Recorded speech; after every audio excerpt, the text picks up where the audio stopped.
પાલીતાણા નજીક આવેલા ચોંડા ગામના જાહેર રોડ પર પશુઓ અડંગો જમાવીને બેઠા હોય છે. ગુજરાત હાઈકોર્ટ દ્વારા રખડતા ઢોર મુદ્દે કાર્યવાહી કરવાના આદેશો આપ્યા છે, પરંતુ ગ્રામ્ય વિસ્તારોમાં તેમજ જાહેર રોડ પર બેફામ રખડતા ઢોર નજરે પડી રહ્યા છે અને અકસ્માતો નોતરી રહ્યા છે. ત્યારે ચોંડા ગામના ગ્રામજનો દ્વારા રજૂઆત કરવામાં આવી છે.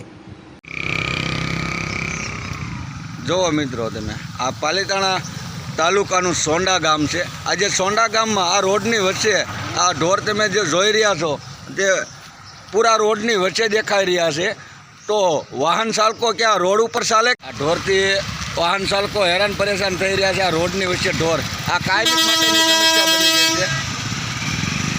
આ ઈદ નાખું જો તમે આ એસટી ડ્રાઈવરો પણ પત્રકારોને કહી રહ્યા છે કે આનું કાંઈક કરાવો. ત્યારે ક્યાંક ને ક્યાંક આ સોંડા ગામ છે, પાલીતાણાનું સોંડા ગામ છે, જ્યાં સોંડા ગામમાં સરપંચ છે.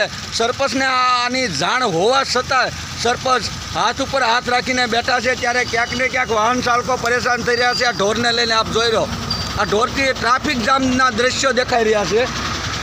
આ ઢોરને લઈને કાયમિક માટે ટ્રાફિક જામના દ્રશ્યો દેખાઈ રહ્યા છે. ક્યાંક ને ક્યાંક લોકો ડરી રહ્યા છે કે આ ઢોર ક્યાંક અમને હડફેટે ન લે અને જીવ જોખમમાં હોય કેવી રીતે લોકો ડરીને ચાલી રહ્યા છે. આપ જોઈ શકો છો.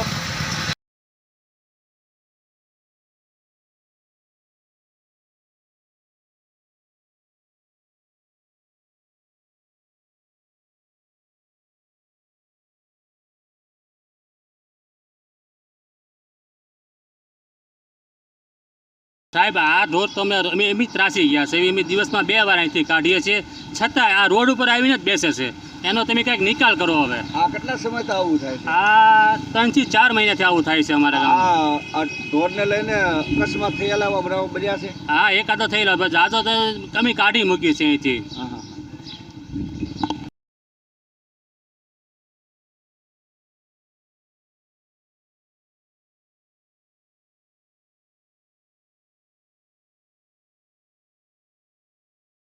રેડિયા ઢોર મારા ગામની અંદર 70 થી 80 ઢોર દિવસમાં 10 વખત હાંકી તો રોડ મેકતા નથી. માણસોને એક્સિડન્ટ થવાનો ભય છે, માણસો હેરાન થાય છે. કુદરતી રાતે પણ એક પણ વાહન હાલવા દેતા નથી. એટલે જેમ બને એમ ઢોરનો અતિ ત્રાસ છે. ઢોર આજુબાજુના ગામના હોય કે ગમે એના રેડિયાર ગાવું, અમારા ગામમાં 80 ઢોર અત્યારે આટા મારે છે. તો જ્યારે વહેલી તકે આ ઢોરનો કોઈ પણ ઝુંબેશ લે. આ વિશે તમે ઉચ્ચ અધિકારીને રજૂઆત કરેલી તમારા દ્વારા? સરપંચ મારે આમાં શું છે, રેડિયાર ઢોરની કોને મારે કરવા જવાની? વિભાગમાં આવતું તો હોય તો છે ને ઢોરને. તમે વિસ્તારમાં જે રોડ વિભાગમાં આવતું હોય એને રજૂઆત કરી શકો ને તમે? હા, રજૂઆત તમે કહેવાનું કરી દઈએ, મને કોઈ વાંધો નથી. પણ અમને ત્રાસ એટલો છે. જુઓ,